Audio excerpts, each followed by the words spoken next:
The stars had always seemed so peaceful to humanity. But on that cold morning, in 2247, the peace ended forever when 10,000 alien warships appeared above Earth like a swarm of hungry locusts blocking out the sun itself. Admiral Yuki Tanaka stood on the bridge of the United Earth Defense Station and watched her screens fill with red warning signals that screamed danger across every frequency. And she felt her heart grow cold, but her mind grow sharp as a blade freshly pulled from the forge. For she had trained her entire life for a moment that she prayed would never come. Yet here it was demanding everything she had. The Vethkai Dominion had arrived, and they were nothing like the peaceful traders or curious explorers that humanity had hoped to meet among the stars. These creatures were conquerors who had swallowed 37 species whole and turned entire civilizations into dust and memory. And now they looked upon Earth with the same hunger that a wolf shows when it finds a wounded deer alone in the snow. Hive Admiral Shervith the Unbroken commanded the invasion fleet from his massive chamber ship that stretched across the void like a mountain made of black metal and hate. And his compound eyes reflected the blue marble of Earth as he prepared the message that had broken so many worlds before this one. A message so simple that even primitive species could understand their doom. Attention creatures of the third planet. His voice crackled across every human device from the cheapest radio to the most advanced military system. I am Sherveth the Unbroken, and I speak for the Vethkai, dominion that rules 100 star systems and commands power beyond your comprehension. You will surrender all military assets within one rotation of your world. You will present your leaders for processing. You will accept your new role as servants of the Dominion. And if you refuse these generous terms, then your species will cease to exist, and your world will burn until nothing remains but ash and silence. The transmission ended, and humanity fell into chaos as billions of people looked up at the sky and saw the dark shapes of warships that could glass entire continents. And fear spread through cities like wildfire through dry grass. And parents held their children and wondered if tomorrow would ever come. In the great council chamber beneath the Swiss Alps, the United Earth government gathered in emergency session with representatives from every nation, arguing and shouting and demanding answers that nobody had. And the military commanders presented their reports with faces pale as ghosts, because the numbers told a story of certain death. We have 300 warships capable of combat operations. General Hassan spoke with a voice that trembled despite his decades of experience. And they have 10,000. Our most optimistic projections give us a survival window of 6 days before total fleet destruction. And even our nuclear arsenal cannot penetrate their shield technology. Surrender may be our only option for species survival. Many heads nodded around the table because the math was simple and brutal and left no room for hope. And the diplomats began drafting surrender terms while the politicians calculated how to save at least some portion of humanity from extinction. And it seemed that Earth would fall without a single shot fired in her defense. But Admiral Tanaka had been quiet through all the shouting and the crying and the surrender talk.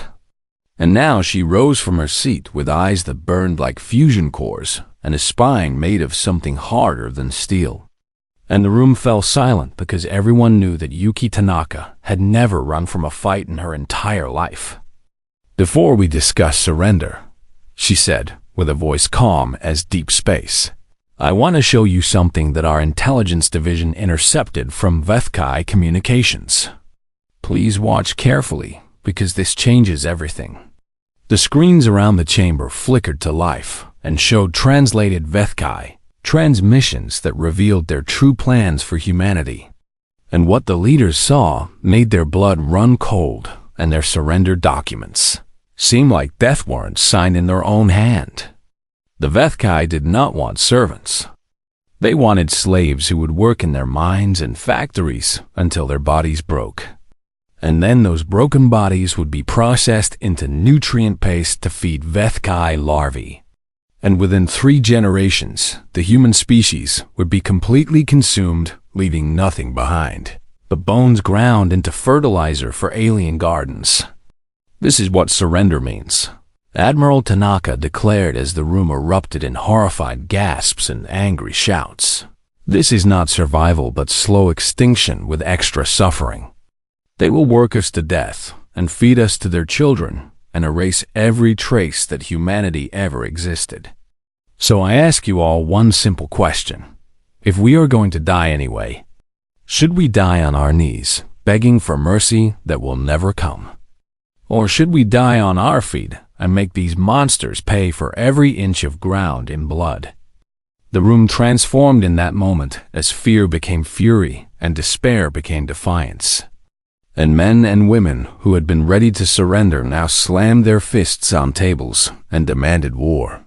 Because there is something in the human spirit that refuses to accept quiet death when loud death is an option. Then we make them bleed. The council voted unanimously.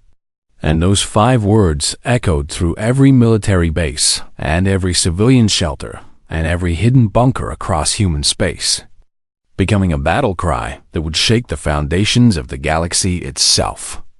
Admiral Tanaka took command of the United Earth Defense Force with full authority to wage war by any means necessary. And her first order was something that made even her own officers question her sanity. Because instead of hiding their remaining forces, she ordered a complete revelation of every military asset humanity possessed.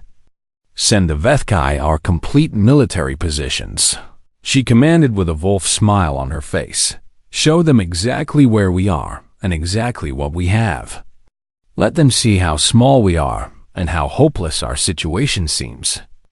Let them think we are already beaten. A communications officer stared at her with confusion written across his young face, asking why they would give such an advantage to their enemy. And Admiral Tanaka laughed a sound that was hard and sharp and dangerous. Because I want them confident, she explained while her fingers danced across tactical displays. I want them to split their forces and come at us from every direction, thinking this will be easy. I want them to underestimate us right up until the moment we teach them what humans do when cornered. Every predator on Earth learned the same lesson eventually, and that lesson is simple. Wounded prey bites back.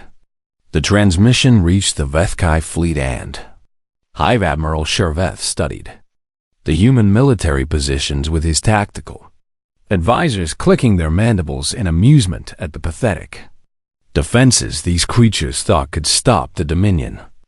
And he ordered his fleet to divide and conquer, expecting the war to last perhaps 10 days at most.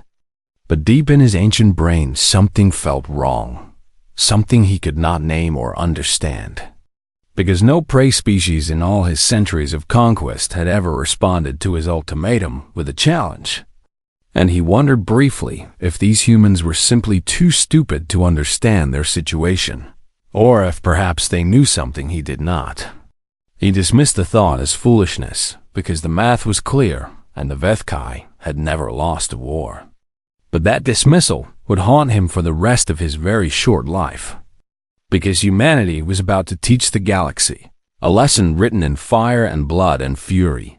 Some species do not know how to surrender. And those species are the most dangerous things in all the universe. 6 months of war had turned the solar system into a graveyard of broken ships and shattered dreams. And humanity had lost Mars to orbital bombardment that killed 4 million people in a single terrible day.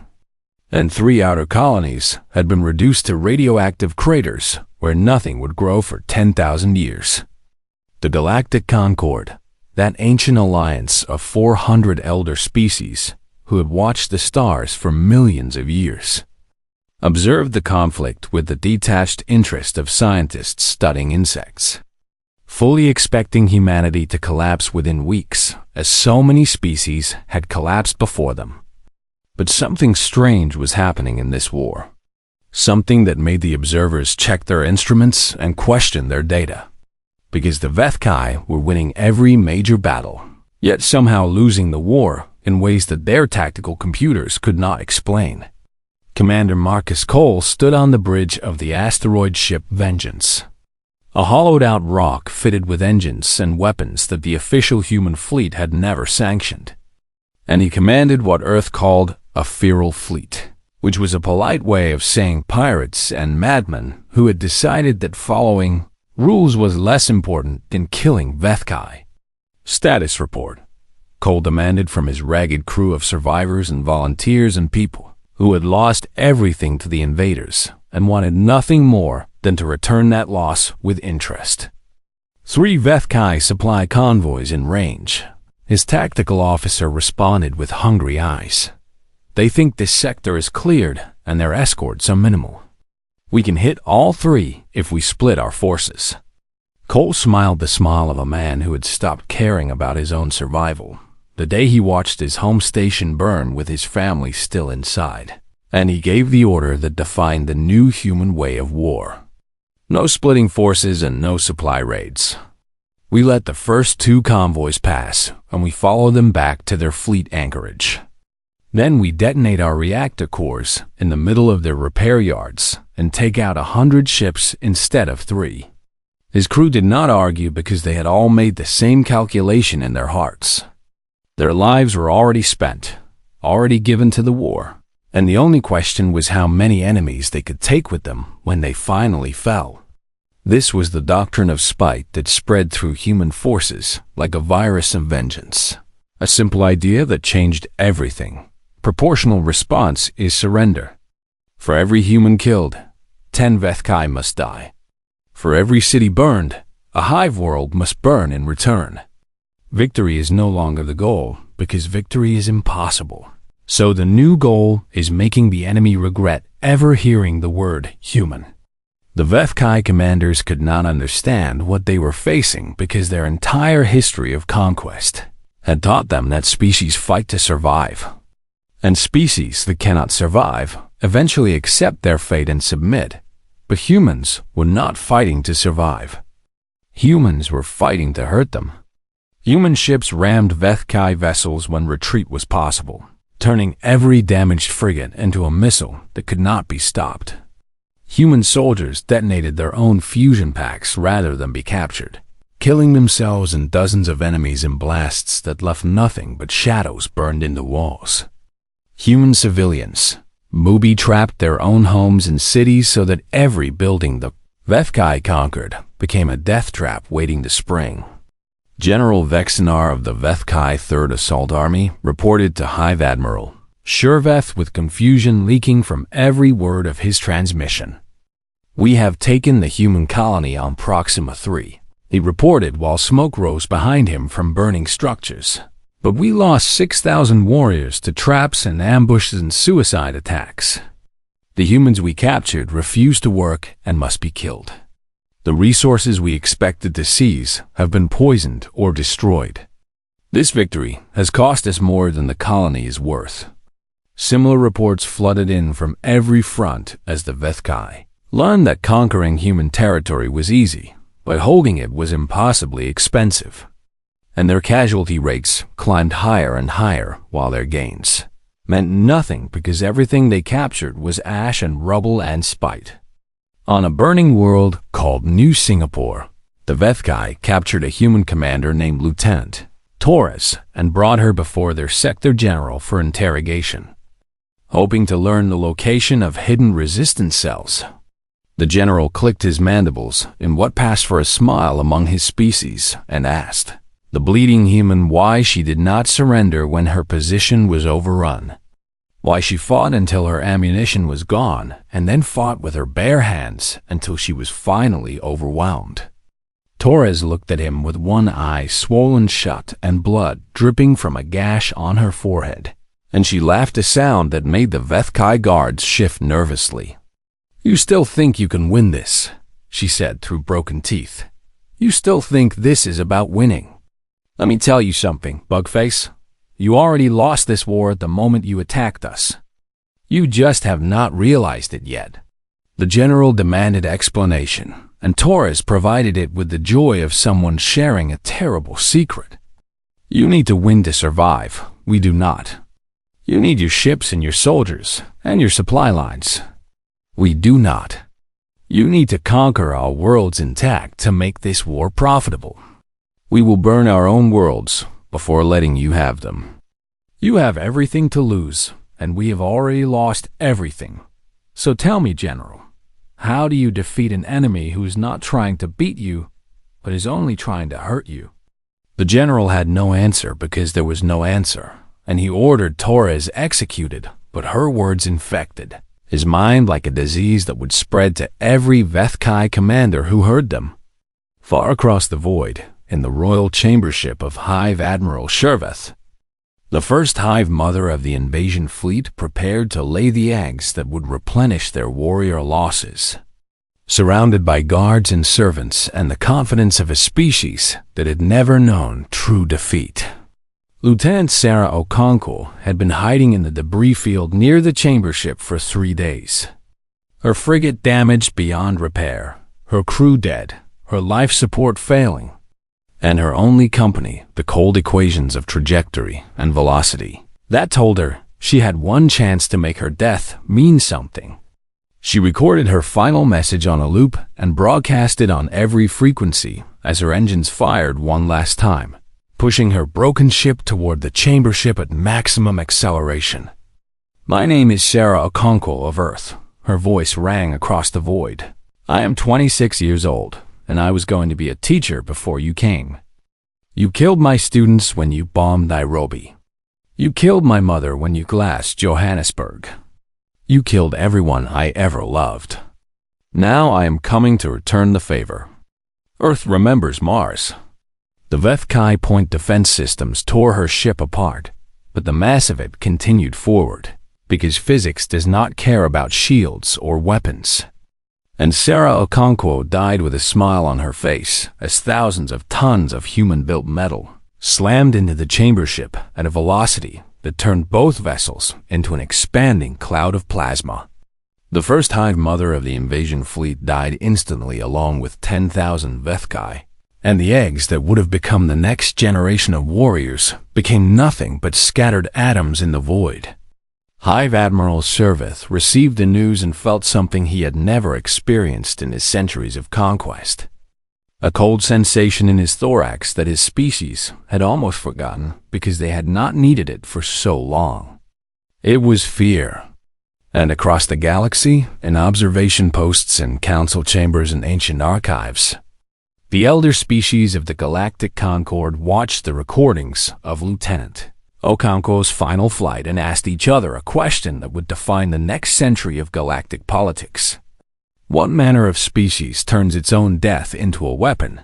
And what happens when such a species is not trying to survive, but is only trying to make sure their enemies die with them? The universe had no answer, but it was about to learn. 2 years of blood and fire had passed since the Vethkai first appeared above Earth, and the galaxy had changed in ways that no one could have predicted, because the small war that everyone expected to end quickly had become something that threatened the order of the entire universe.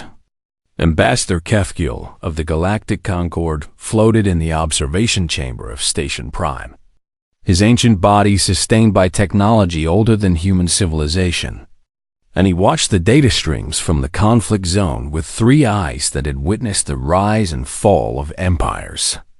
This should not be possible, he murmured to his fellow observers. The humans were classified as a minor species with primitive technology and limited military capability. They should have fallen in the first month. Instead, they have become something we have never seen before. The data was undeniable and terrifying in its implications. The Vethkai had won every major battle, had destroyed the human fleet twice over, had conquered world after world, yet their losses continued to climb at rates that their empire could not sustain. Human weapons had evolved at a pace that alarmed every species watching. Not more advanced weapons, because humans lacked the time and resources for major research, but more vicious weapons designed specifically to cause maximum pain and death to Vethkai biology. Bioweapons tailored to attack Vethkai nervous systems spread through occupied territories like invisible fire, killing thousands of warriors in their sleep. Void mines hidden in debris fields tore ships apart at the molecular level, leaving no survivors and no wreckage to study. Psychological warfare broadcasts drove entire battalions into panic and retreat, exploiting weaknesses in Vethkai group psychology that the Vethkai themselves had not known existed. But the most alarming development was not human weapons. It was human recruitment. Species that the Vethkai had conquered generations ago were suddenly appearing in human fleets, fighting alongside the creatures from Earth with a fury that matched human intensity. The Relari, a peaceful race of telepaths who had served the Dominion for 3 centuries, had joined human resistance cells and now used their mental abilities to drive Vethkai commanders insane.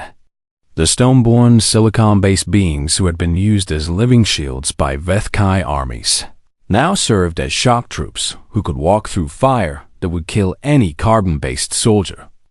The Whisper kind, creatures of shadow and darkness who had been hunted nearly to extinction, now served as assassins who could kill a Vethkai general in his own command center without being seen. The humans are not just fighting, observed Elder Euthanol of the First Races, a being so ancient that she remembered when the Vethkai themselves were young. They are building an alliance of the broken and the enslaved, and they are binding that alliance not with promises of peace or prosperity, but with promises of revenge. The Galactic Concord had remained neutral in the conflict because neutrality had served them well for millions of years. But now they convened an emergency council to discuss intervention because the situation had grown beyond a simple war between 2 species. If we help the humans, we anger the Vethkai and risk a wider conflict, argued Ambassador Kethiel. But if we help the Vethkai, we make an enemy of a species that has shown it will never forgive and never forget. Perhaps we should simply wait and see which side wins. That assumes one side will win, countered Elder Euthanol with a voice like wind through ancient caves. But I am no longer certain that humans are trying to win. I believe they have decided that if they cannot survive, then the Vethkai will not survive either, and they will drag their enemy into the grave with them regardless of the cost. The council chamber fell silent as that terrible possibility sank into minds that had existed for eons. Because they had seen wars before, had seen species fight and die, and sometimes even triumph against impossible odds. But they had never seen a species embrace mutual destruction as a victory condition. We have observed 1,000 wars. Euthanol continued with something like fear in her ancient voice, and we have never seen a species that grows stronger from its wounds. Most species break when you hurt them enough. They submit, they surrender, they accept their place in the order of things. But humans do not break. Every wound makes them angrier. Every loss makes them more determined. Every defeat teaches them new ways to hurt their enemies. A junior member of the council, a young diplomat who had studied human history, raised an objection. Perhaps we are overreacting. Humans are a small species with limited resources. Surely they will exhaust themselves eventually, and this war will end as all wars end. Euthanol laughed, a sound that had not been heard in the council chamber for 10,000 years. A sound that made even the most ancient beings present feel cold. You have not studied them well enough, young one. I have been watching humans since they first built fires in caves, and I tell you, there is something different about them. They do not adapt to survive. They adapt to destroy. They do not learn from failure. They weaponize it. And the most terrifying thing about them is that they do not know when to stop. As if to prove her words, the council received an announcement that Admiral Yuki Tanaka of Earth had arrived at Station Prime and requested an audience, not to beg for help, but to deliver a warning. Admiral Tanaka entered the council chamber alone. A small human woman surrounded by beings who had existed since before her species learned to walk upright. And she showed no fear because she had forgotten how to feel fear somewhere between the death of Mars and the burning of a dozen colony worlds. "I have not come to ask for your help," she announced in a voice that carried to every corner of the vast chamber. "I know you will not help us because you are afraid of the Vethkai. And perhaps you are right to be afraid of them. They are powerful and cruel, and they have conquered many species." The council members shifted uncomfortably because no species had ever spoken to them with such casual disrespect. But Tanaka continued before they could respond. "I have come to tell you what is going to happen. We offered the Vethkai a truce 6 months ago, a simple agreement to stop fighting and go back to our separate territories, and they rejected it. They said they would not stop until every human was dead or enslaved. So now there will be no truce." She paused and looked at each council member in turn, her eyes burning with a fire that had consumed entire worlds. "We are going to pursue the Vethkai back to their home system. We are going to orbit their spawning world with every weapon we have. And we are going to burn it until nothing remains alive. I have come here to tell you to stay out of our way. Do not try to stop us. Do not try to protect them. Do not interfere in any way, because right now my anger is focused on the Vethkai, but I have plenty of anger to spare for anyone who stands between me and my vengeance." The council erupted in outraged protests and demands for diplomacy and threats of intervention. But Admiral Tanaka simply turned and walked out of the chamber. And every being present knew with terrible certainty that she had meant every word. Elder Yithnal watched her go and whispered to Ambassador Kethul words that would echo through galactic history. "If they survive this war, they will become the most dangerous species the galaxy has ever known. And if they do not survive, they will make sure the Vethkai do not survive either. We are watching the birth of something new, old friend. Something that the universe has never seen before. A species that cannot be conquered because they would rather die than kneel. And that terrifies me more than anything I have witnessed in 10 million years of life." 4 years of war had transformed humanity into something that its ancestors would barely recognize. A species forged in fire and blood and loss. Hardened by suffering until they had become the very thing that the universe feared they would become. The tide had turned completely as human fleets pushed deep into Vethkai territory, reinforced by allied species who had once been slaves and were now warriors fighting for freedom and revenge in equal measure. Commander Marcus Cole stood on the bridge of his new flagship, the Retribution, a massive warship built in secret shipyards from salvaged Vethkai technology and human fury. And he watched his tactical displays show the path of destruction his forces had carved through enemy space. 17 Vethkai worlds had burned behind him, their populations scattered or destroyed, their military infrastructure reduced to rubble. And Cole felt nothing but cold satisfaction as he prepared for the final push toward Shurkith Prime. The Vethkai homeworld, where 20 billion of the enemy waited for their doom. But not everyone in the human war machine had lost the ability to feel. Dear Elena Vasquez stood in her laboratory aboard the medical ship Hope, surrounded by the weapons she had created, and she watched through a viewport as another Vethkai nursery world died in flames that she had designed. She was the mother of the bioweapons that had killed millions of Vethkai, the architect of plagues tailored to attack their specific biology. And she had been celebrated as a hero by humanity for her contributions to the war effort. But lately she had started dreaming of Vethkai children dying in their eggs, their bodies dissolving from diseases she had created. And she would wake up screaming, without knowing if she was screaming from guilt or satisfaction. "You should be proud," her assistant told her while they monitored the spread of their latest creation across the planet below. "They would have done the same to us. They were going to eat our children." Elena nodded because the logic was perfect and undeniable. The Vethkai had started this war, had planned to exterminate humanity, had shown no mercy to anyone who surrendered. But somewhere deep inside her, something was dying, something that made her human, and she wondered if victory was worth the cost of becoming monsters.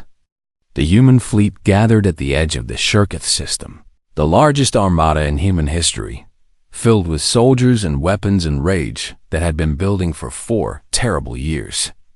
Admiral Tanaka broadcast her orders to every ship in the fleet, her voice steady despite the magnitude of what they were about to do. This is it. The Vethkai homeworld is within our grasp. We have come so far and lost so much to reach this moment. Today we finish this war forever. But as the fleet prepared to jump into the system, something unexpected happened. A single Vethkai ship appeared at the edge of sensor range, broadcasting a surrender signal on all frequencies. Attention human forces, the transmission crackled with a voice that every human recognized. For it was Hive Admiral Shervith, the Unbroken. Though his voice sounded very different now. Broken and afraid, I speak for the Vethkai Dominion. We offer unconditional surrender. We will accept any terms you demand. Please stop. Please, we are begging you to stop. The human fleet paused as this message spread from ship to ship, and soldiers who had spent 4 years dreaming of this moment suddenly found themselves uncertain about what to do with it. Commander Cole received the transmission and felt rage burn through his blood like acid. It is a trick, he snarled to his bridge crew. They are trying to buy time. We push forward as planned. But other voices disagreed. Voices from Earth and from the allied species. Voices that asked if perhaps the war could end without more bloodshed. Admiral Tanaka listened to the arguments and felt the weight of the decision pressing down on her shoulders. She had sworn to destroy the Vethkai, had dedicated 4 years of her life to this vengeance.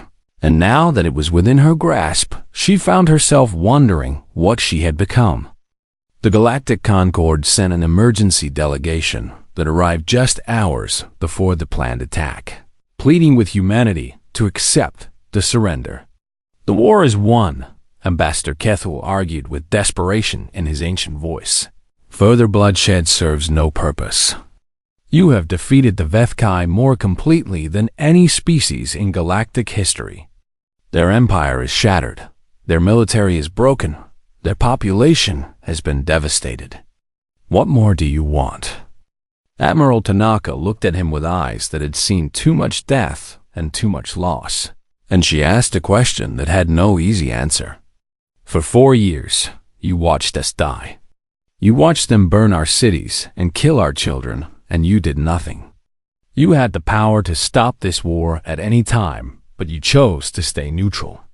Now you come begging us for mercy on behalf of our enemies. Tell me, Ambassador, why should I listen to anything you have to say? Cathuel had no response because there was no response.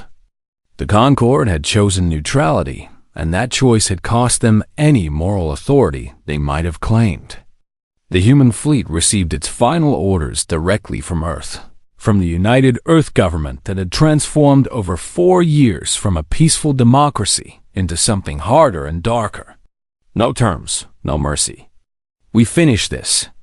The Vethkai chose to start a war of extermination, and now they will experience what extermination feels like. This is the human way of war, and the galaxy should remember it. Commander Cole smiled as his fleet began the final jump towards Shirketh Prime, and all around him soldiers prepared for the greatest act of destruction in human history. But Dr. Alina Vasquez made a different choice. She recorded a message and sent it to Admiral Tanaka, a message that contained everything she had been feeling but could not express. Admiral, I have spent 4 years creating weapons that have killed millions of Vethkai, and I do not regret it because they would have done the same to us.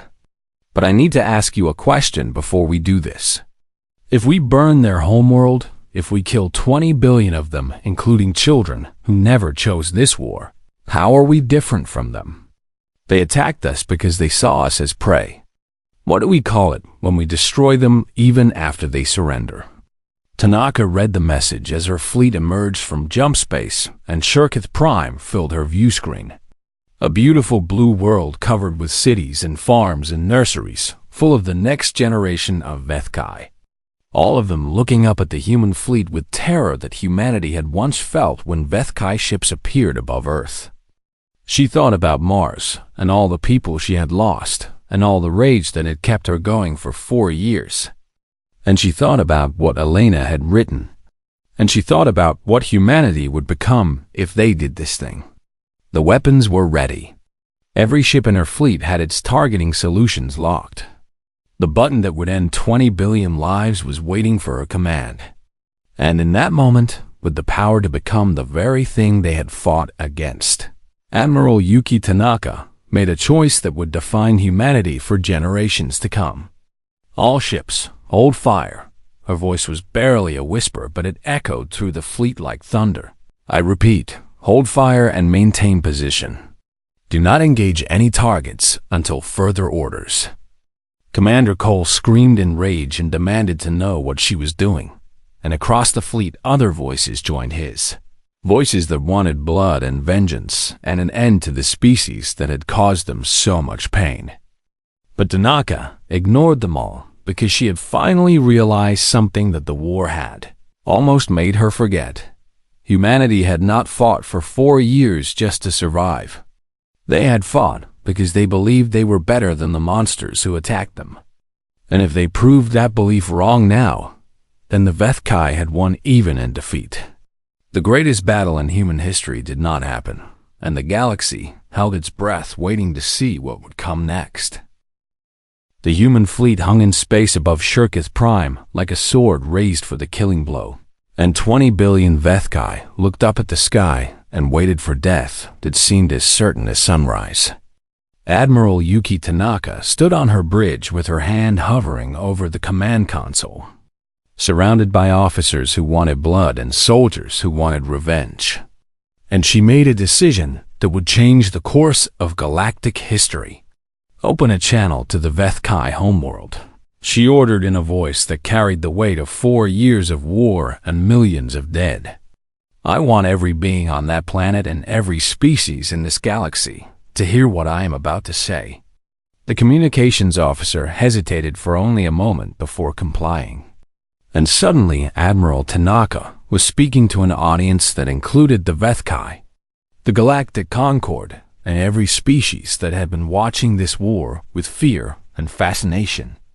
My name is Yuki Tanaka, and I speak for humanity. She began while her fleet held position with weapons charged and ready. 4 years ago, your species came to our world and demanded our surrender. You told us that we would serve or cease to exist. And when we refused to kneel, you tried to destroy us. Her voice hardened as the memories of all that had been lost flooded through her mind. You burned our cities and killed our children and forced us to become something we never wanted to be. You turned farmers into soldiers and teachers into weapons designers and poets into killers. You made us hate with an intensity that scared even us. And now here we are, with the power to end your species forever. Across the fleet, soldiers listened with hearts full of conflicting emotions. Commander Marcus Cole gripped his command chair with white knuckles, waiting for the order to fire. Dr. Elena Vasquez watched from her medical ship with tears streaming down her face. And millions of other humans wondered what their admiral would decide. We came here to show you what humanity is capable of when pushed to the edge. Tanaka continued as her eyes swept across the blue world filling her view screen. We have shown you. You have felt our fury and our spite and our absolute refusal to accept defeat. You know now that attacking humanity was the worst mistake your species has ever made.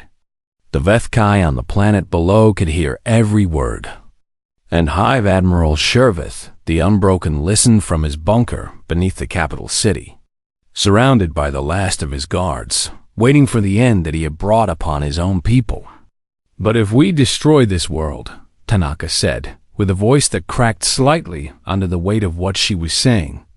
"If we kill 20 billion of you, including children who never chose this war, then we become exactly what we fought against. We become the monsters that the universe feared we would become. We become you." She paused and looked at the image of Shurkith Prime, so similar to Earth in so many ways, and she thought about all the lives that hung in the balance of her next words. "I will not let that happen. Humanity did not fight for 4 years to become destroyers. We fought because we believed that we deserved to exist, that our way of life was worth protecting, that surrender to evil was not an option.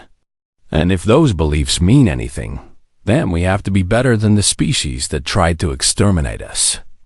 The order went out to the fleet: hold fire, stand down weapons, prepare to receive the Vethkai surrender on terms that would punish but not annihilate. Commander Cole erupted in fury and demanded to speak with Tanaka directly, his face twisted with rage at being denied the vengeance he had lived for. "They killed my family," he shouted across the communication channel. "They killed everyone I ever loved. How can you let them live after what they did?" Tanaka looked at him with eyes that understood his pain, because she had felt it herself every day for 4 years, and she gave him the only answer she had. "Because if I kill them all, your family is still dead. Because if I burn that world, the war is still lost in every way that matters. Because somewhere down there is a Vethkai child who had nothing to do with this war, and killing the child will not bring anyone back. I am sorry, Marcus. I am so sorry for everything you have lost, but I cannot become a monster to avenge the dead. They would not want that." The surrender negotiations began immediately, and the terms that humanity demanded were harsh but not genocidal. The Vethkai Dominion would be dismantled forever. All conquered species would be freed. War reparations would be paid for generations. The leaders who had ordered the attack on Earth would face tribunals, and the Vethkai military would be reduced to a defensive force incapable of offensive operations. Hive Admiral Shurvith was brought before the tribunal and faced the humans he had tried to destroy. And when asked if he had any final words before sentencing, he spoke with something that might have been wonder in his alien voice. "We have conquered 37 species, and none of them ever did what you did. We thought you would surrender, because every rational calculation said you should. We did not understand that humans do not make rational calculations when their existence is threatened. We did not understand that you would rather burn the universe than accept chains. But the thing I truly do not understand is why you stopped. You had us beaten. You had the power to end us, and you chose mercy. Why?" Admiral Tanaka stood and faced the being who had nearly destroyed her species, and she gave him an answer that would be remembered for centuries. "Because we are human. Because our strength is not just our fury, but also our compassion. Because the ability to destroy is meaningless without the wisdom to know when not to destroy. You thought we were weak because we valued things beyond survival. You were wrong. Those values are what make us strong. And now your species will live with the knowledge that you owe your existence to the mercy of the people you tried to exterminate." The Galactic Concord offered humanity membership in their ancient alliance. But Admiral Tanaka declined because humanity had learned that it did not need the approval of species who had watched them die without lifting a finger to help. Instead, humanity created something new, the Free Compact, an alliance of the species who had fought alongside them, bound not by ancient treaties, but by bloodshed together and victory won together. The Relari and the Stoneborn and the Whisperkind and a dozen other species joined this new alliance. And they looked to humanity not as masters, but as partners. And they built something that the galaxy had never seen, an alliance of the broken who had refused to stay broken. 100 years later, a young historian from the Concord traveled to Earth to study the human Vethkai War, and she interviewed an ancient being who had witnessed the entire conflict. What lesson did the galaxy learn from watching humanity fight? She asked with curiosity filling her voice. The ancient being was quiet for a long time before answering, and when he spoke, his words carried the weight of a century of observation. We learned that humans do not fight like other species. When most species face extinction, they surrender or flee or die. Humans refuse. They would rather burn everything down than accept defeat. But that is not the most important lesson. What is the most important lesson? The young historian asked. The most important lesson is that when humans have the power to become destroyers, when they had every right to take revenge, when no one could have stopped them from burning that world, they chose not to. They chose mercy. They chose to be better than their enemies. And that is what makes them truly terrifying. The historian did not understand, and she said so. How is mercy terrifying? She asked with confusion clear on her face. The ancient being smiled with an expression that had seen empires rise and fall. Because it means they have the capacity for limitless violence and the will to stop. Any species can destroy. Only the truly dangerous can choose not to. The Vethkai thought humans would surrender, and instead the universe learned fear. But it was not fear of human weapons or human fury. It was fear of a species that masters itself, even in its darkest hour.